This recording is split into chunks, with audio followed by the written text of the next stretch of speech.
Mercedes-AMG dealerships are now taking orders for the new AMG EQE 53 4MATIC Plus. The changes to the drive, suspension, brakes and sound ensure the driving performance characteristic of the brand, even with fully electric drive. The exterior and interior design round off the vehicle's sporty appearance.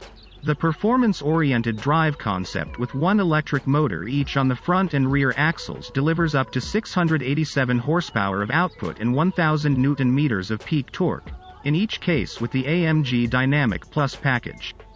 Fully variable all-wheel drive, which optimally transmits the drive power to the road in all conditions, comes as standard.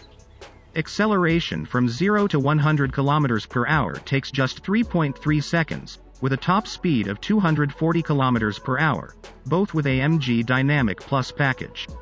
Standard equipment for the EQE 53 4MATIC Plus includes 20-inch AMG light alloy wheels in a 5 twin-spoke design, the AMG Ride Control Plus air suspension with adaptively adjustable damping and active rear axle steering.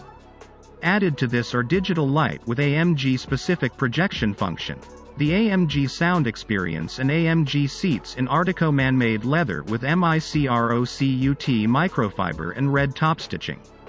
Also on board X-Factory is the AMG Performance steering wheel in Napa leather with the hallmark AMG steering wheel buttons. It is perforated in the grip area. The silver-colored aluminium paddles are used to set the various recuperation levels.